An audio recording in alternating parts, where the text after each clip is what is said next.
Hello दोस्तों, नमस्कार। मैं विष्णु कुमार आप सभी का अपने यूट्यूब चैनल के इस वीडियो पर हार्दिक स्वागत करता हूं। दोस्तों, आज के इस वीडियो के माध्यम से मैं आप लोगों को कक्षा 10 के वास्तविक संख्या से संबंधित जो लघुत्तरीय प्रश्न है उसी का सॉल्यूशन कराने वाला हूं। तो आइए बिना देर किए स्टार्ट करते हैं अपने आज के इस वीडियो क्लासेज को। दोस्तों, आपका जो पहला प्रश्न है इसमें दोस्तों बताया जा रहा है, आप लोग समझने का प्रयास कीजिएगा। इसमें दोस्तों बोला जा रहा है वर्गाकार टाइल्सों की न्यूनतम संख्या ज्ञात कीजिए जो एक आयताकार फर्श को ढक सकती है, जिसकी लंबाई और चौड़ाई क्रमशः 16 मीटर 58 सेंटीमीटर और 8 मीटर 32 सेंटीमीटर है। दोस्तों, इस क्वेश्चन में बताया जा रहा है कि एक आयताकार फर्श है और आयताकार फर्श की जो लंबाई है वो दोस्तों दिया हुआ है 16 मीटर 58 सेंटीमीटर और जो इसकी चौड़ाई है वो दिया गया है 8 मीटर 32 सेंटीमीटर।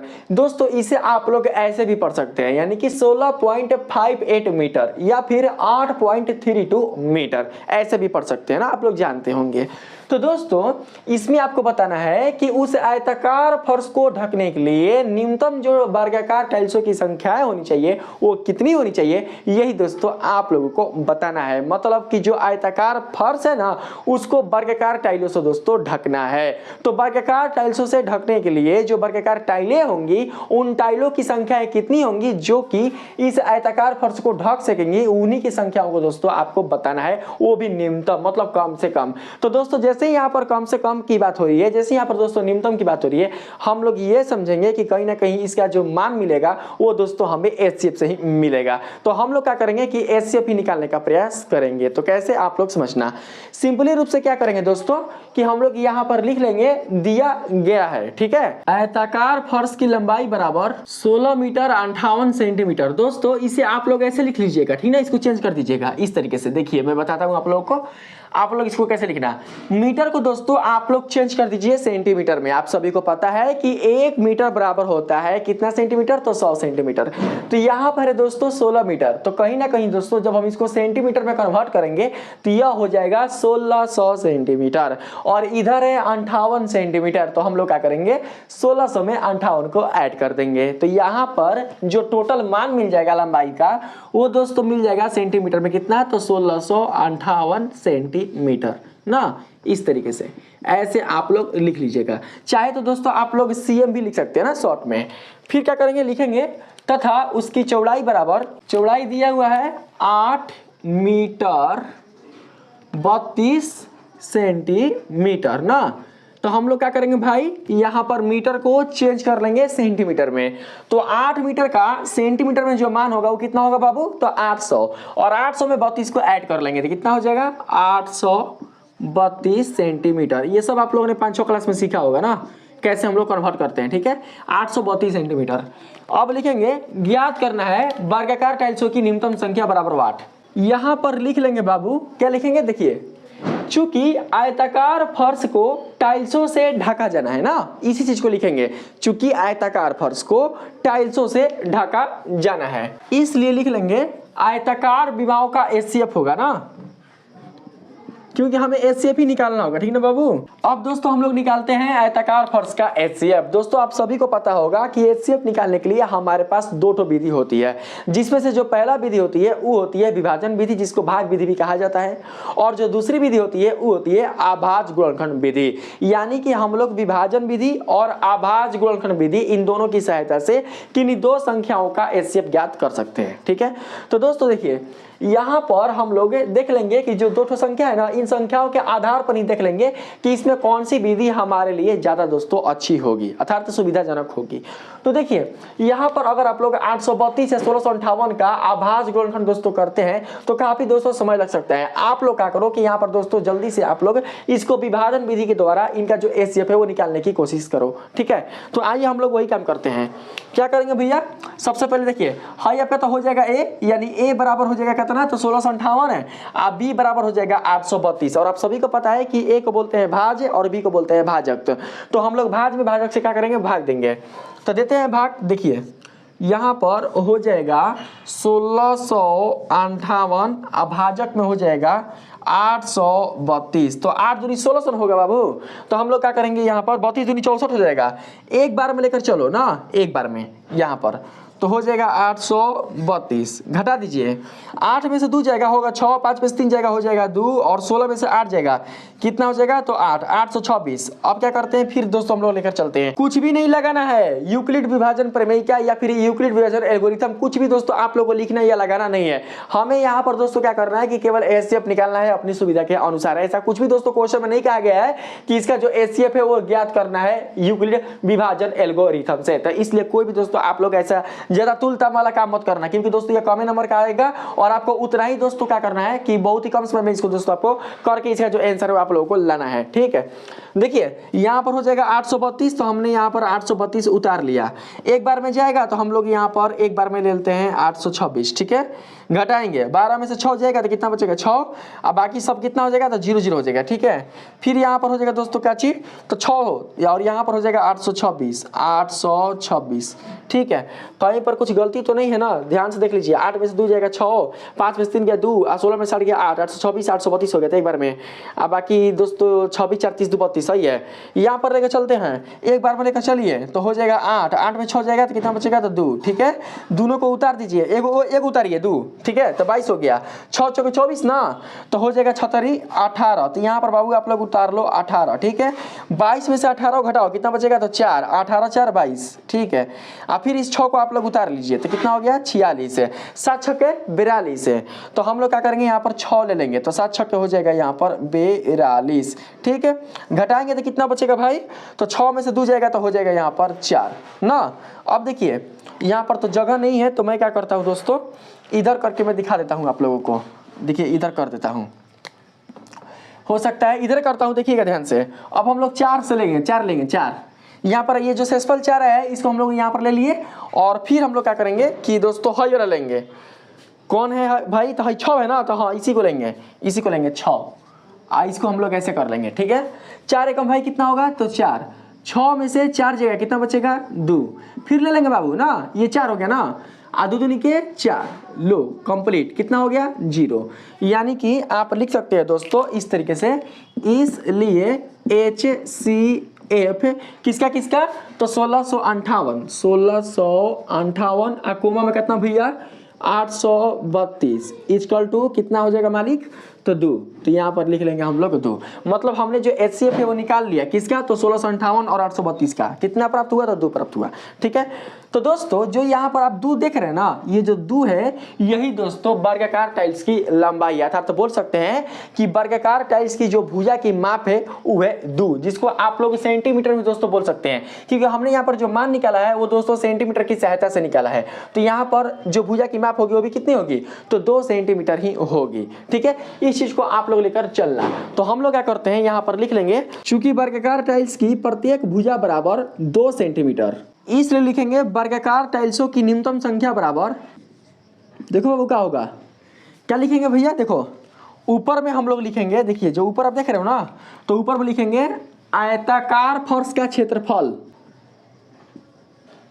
अपॉन, नीचे में क्या लिखाएगा बाबू तो नीचे में लिखाएगा प्रत्येक वर्गाकार टाइल्स का क्षेत्रफल। ठीक, तो देखिए कैसे निकाल लेंगे हम लोग यहाँ पर, बराबर आयताकार फर्श का क्षेत्रफल है ना, तो लंबाई चौड़ाई देखिए, लंबाई कितना है 1658, तो यहाँ पर हो जाएगा 1658 गुना ये देखो बाबू कितना है चौड़ाई 832, तो यहाँ पर हम लोग ले लेंगे 832, यही ना है लंबाई चौड़ाई, तो यहाँ पर हो जाएगा 832। आप बटा में देखिए दोस्तों यहाँ पर वर्गाकार टाइल्स की प्रत्येक भुजा, आप जानते हैं कि जो वर्ग होता है इसका जो क्षेत्रफल होता है वो निकलता है भुजा के स्क्वायर करके।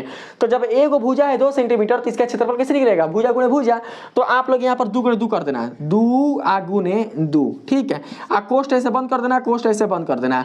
आप सभी जानते हैं दोस्तों कि मात्रा कट जाता है, लेकिन दिखा देना आप लोग कि इसका जो मात्रा की हुई सेंटीमीटर का होल स्क्वायर, मतलब कॉमन निकाल ली है दोनों में से सेंटीमीटर स्क्वायर, और इसमें से दोस्तों हमने कॉमन निकाल लिया है सेंटीमीटर का होल स्क्वायर। ठीक है, कॉमन नहीं, इसका सेंटीमीटर और इसका सेंटीमीटर दोनों का गुणा करके हमने क्या किया है यहाँ पर लिखा हुआ है सेंटीमीटर स्क्वायर। ठीक उसी प्रकार से इसका सेंटीमीटर और इसका सेंटीमीटर को गुणा करके हमने यहाँ पर लिखा है सेंटीमीटर का होल स्क्वायर। ठीक है बाबू, आज दोनों को क्या करेंगे हम लोग यहाँ पर ऐसे कटा देंगे। अब देखिए कटा दीजिए, 1658 को क्या करेंगे 2 से कटाएंगे तो 2 8 हो जाएगा 16। ठीक है, फिर 5 है 2 दूनी हो जाएगा कितना तो 4। ठीक है, उधर एक जाएगा तो हो गया 18, 2 9 18, तो यहाँ पर हो जाएगा 829, चलो कट गया। 832 को क्या करेंगे दोस्तों, आधा कर देंगे क्योंकि 2 से कटा रहे हैं ना, तो हो जाएगा 8 का आधा कितना, तो 4 है। अब 32 का आधा हो जाएगा 16। लो भैया कट गया, सिंपल एकदम। अब हम क्या करते हैं, यहाँ पर गुना करते हैं। तो गुना करेंगे 829 में किसे गुना करना है भाई, तो 416 से, तो यहाँ पर हो जाएगा 416। 9 छके 54 के 4 हासिल लगेगा कितना, तो 5, ठीक है। फिर 6 दूनी 12 5 17 के 7 हासिल लगेगा 1, 8 5 48 48 इसलिए 49 यहाँ पर हम लोग क्या करेंगे, उतार लेंगे। सब एक बार में उतर जाएगा। 9 फिर यहाँ पर 2 फिर यहाँ पर हो जाएगा दोस्तों 8 है। 9 को 4 से गुना करेंगे, हो जाएगा 9 चौके 36 के 6 हासिल लगेगा यहाँ पर हो जाएगा 3, ठीक है। फिर 2 चौके 8 है और 8 2 10 1 11 के 1 है, तो यहाँ पर हो जाएगा 1 हासिल हो जाएगा यहाँ पर 1 है। 8 चौके 32 है, 1 असलिया हो जाएगा दोस्तों कितना, तो 33, ठीक है। 4 के 4 क्या करेंगे, यहाँ पर हम लोग 4 के 4 दोस्तों उतार लेंगे।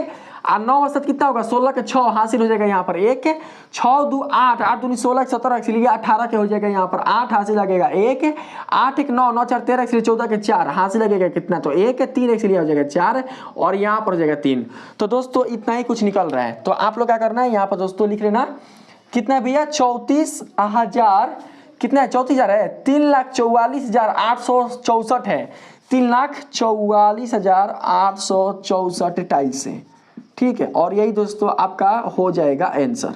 अगर बात करें हम लोग अगले प्रश्न का, तो दोस्तों इसमें बताया जा रहा है एक मिठाई विक्रेता के पास काजू एवं बादाम की क्रमशः 420 और 130 बर्फियां हैं, ठीक है। वह उनकी ऐसी ढेरियां बनाना चाहता है कि प्रत्येक ढेरी में बर्फियों की संख्या समान रहे तथा ये ढेरियां थाल में न्यूनतम स्थान छेके।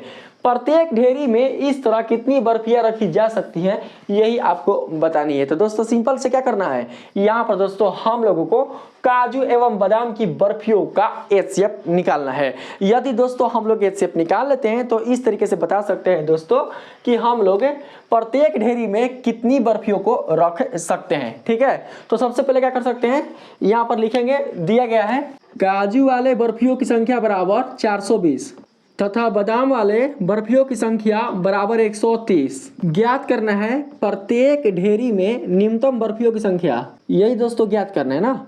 हमने इतना दोस्तों लिख लिया, ठीक है। अब दोस्तों हम लोग चलते हैं प्रश्न पर। देखिए आगे बढ़ने के लिए दोस्तों हम लोग क्या करते हैं, यहाँ पर समझते हैं। इसमें बताया जा रहा है वह इनकी ऐसी ढेरियां बनाना चाहता है, किनकी, तो काजू और बादाम के बर्फियों की, ठीक है। आप लोग समझ कर रखना, वह इनकी ऐसी ढेरियां बनाना चाहता है कि प्रत्येक ढेरी में बर्फियों की संख्या समान रहे। तो दोस्तों क्या कर सकते हैं हम लोग, यहाँ पर लिख सकते हैं, चूंकि प्रत्येक काजू एवं बादाम बर्फियों के ढेर में बर्फियों की संख्या समान रखनी है, ठीक। इतना दोस्तों हम लोग लिख लेंगे। इसलिए क्या होगा, तो इसे लिख सकते हैं काजू एवं बादाम वाले बर्फियों का एचसीएफ होगा। यहाँ भी दोस्तों आप लोग क्या करना, भाग विधि का ही प्रयोग करना, क्योंकि भाग विधि से क्या होगा, जल्दी से हमारे पास इसका जो आंसर है दोस्तों प्राप्त हो जाएगा, ठीक है। तो यहाँ पर लिखेंगे हम लोग इस तरीके से, बड़ा कौन है, देखिए तो 420 और 130 में बड़ा कौन है, 420 ना, तो हम लोग यहाँ पर लिखेंगे 420, ठीक है। और यहाँ पर हो जाएगा 130। तो दोस्तों लेके चलते हैं, हो जाएगा 13 दूनी 26 13 39, 3 बार पर लेके चलेंगे, 13 39, तो हो जाएगा 390 इस तरीके से, ठीक। 0 को 0 हो जाएगा, 12 में से 9 जाएगा, 9 3 12, तो यहाँ पर हो जाएगा 3, ठीक है। ओनली फॉर बचेगा 30। फिर क्या करेंगे दोस्तों, लेकर चलेंगे, यहाँ पर हो जाएगा कितना, तो 130, ठीक। तो दोस्तों यहाँ पर हम लोग 3 5 15 3 चौके 12, 4 बार में लेकर चलते हैं, तो हो जाएगा कितना, तो 120। घटाएंगे कितना बचेगा, तो ओनली फॉर 10, ठीक।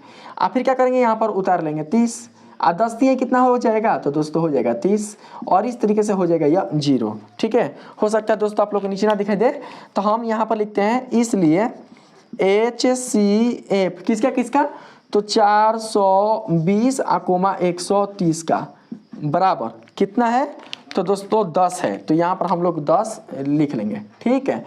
अब इधर लिखेंगे, आप लोग इसके नीचे लिखना ना, ऐसे जैसे मैं लिखवा रहा हूँ। अतः प्रत्येक ढेरी में, देखिए प्रत्येक ढेरी में इस तरह 10 बर्फियां रखी जा सकती हैं, ठीक। और यही आपका हो जाएगा आंसर। तो दोस्तों देख सकते हैं कि इन दोनों क्वेश्चनों का जो एक्सप्लेनेशन है वो मैंने कितनी अच्छी तरीके से इनके आंसर के रूप में किया है। वैसा ही दोस्तों आप लोगों को भी करना है। अगर मैट्रिक बोर्ड द्वारा ऐसा क्वेश्चन पूछ दे तो दोस्तों उनका जो आंसर है वो दोस्तों आपको इसी तरीके से देना है। आप लोग बिल्कुल भी दोस्तों ये मत सोचना कि शॉर्ट मारना है या केवल हाँ ये कर देना है तो एचसीएफ निकल गया, तो वैसा दोस्तों आप लोग बिल्कुल भी मत करना है। अच्छी तरीके से दोस्तों आप लोग उसका जो सोल्यूशन है वो करके आप लोग लाना, क्योंकि जो क्वेश्चन है ये दोस्तों सब्जेक्टिव है। सब्जेक्टिव क्वेश्चन में दोस्तों दोस्तों सब्जेक्टिव वाले जो वाक्य होते हैं वो लिखना पड़ता है, जिससे दोस्तों पता चलता है कि हाँ ये जो आंसर है या क्वेश्चन से ही संबंधित है। आप लोग दोस्तों बिल्कुल भी शॉर्ट के चक्कर में मत रहना। दोस्तों यहाँ पर मैंने कहां पर ऐसा चीज है जो कि दोस्तों मैंने आप लोगों को फालतू बताया है। मैंने जो भी यहाँ पर दोस्तों बताने का प्रयास किया है वो सारे दोस्तों आपके क्वेश्चन से ही संबंधित है, और आप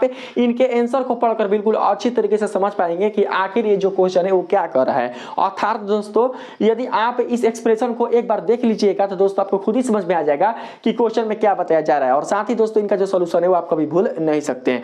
तो अगर दोस्तों आप लोगों को ये वीडियो अच्छा लगा है, इस वीडियो के माध्यम से आप लोगों ने ऐसे प्रश्नों का जो सॉल्यूशन है वो करना सीख चुका है, तो प्लीज दोस्तों आप लोग मेरे इस वीडियो को लाइक कीजिएगा, सब्सक्राइब कीजिएगा, और पसंद आए तो अपने दोस्तों में भी शेयर कीजिएगा। मिलते हैं फिर से एक नए वीडियो के साथ, तब तक के लिए धन्यवाद।